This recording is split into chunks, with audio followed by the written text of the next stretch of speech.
Netanyahu to speak in front of Congress today.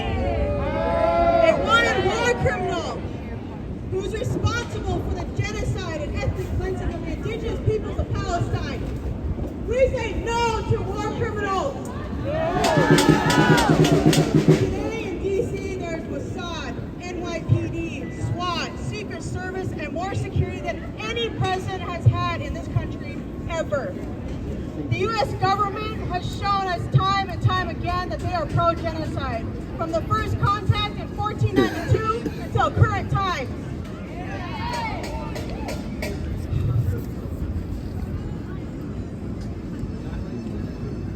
I always say, and will continue to say, as indigenous peoples of Turtle Island, we have the same oppressors as the indigenous peoples of Palestine. The Palestinians have been going through a continued genocide for the past 76 years and now 10 months.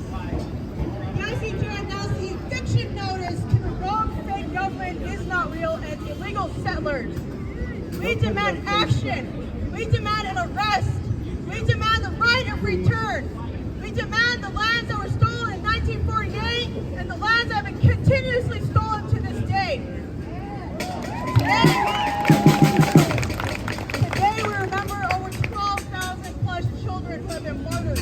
We remember the over 186,000 innocent civilians who have been murdered. Today we remember the Palestinian poets, the historians, the healthcare workers, the EMTs, the physicians, the engineers, the students, the teachers, the elders who are knowledge keepers, the singers, the sports players, and so much more who have been murdered. Today we remember little Hind, who was shot 355 times, who died in the car with her family. We remember the grandmother who was left in her home as it was set on fire.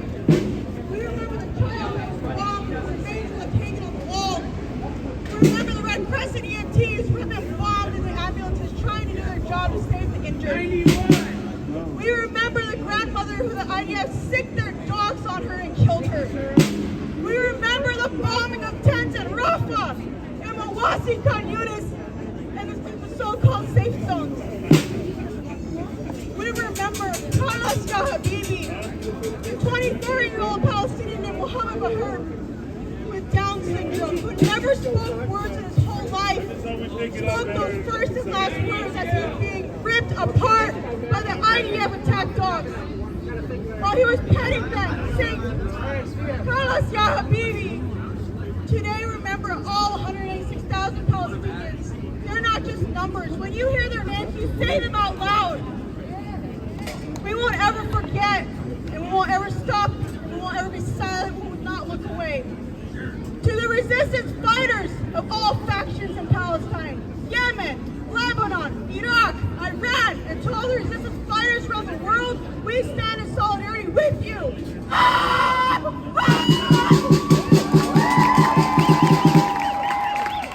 demand justice. We demand an arrest of Benjamin, Milikowski, Netanyahu, war crimes, genocide, ethnic cleansing, crimes against humanity, land theft, illegal occupation, illegal settlements, running an illegal government, being a murderous, genocidal waste of human life. Your time is up. From the Jordan River to the Mediterranean Sea, Palestine will be free.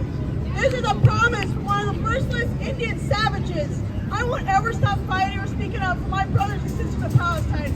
We will see a free Palestine within our lifetime.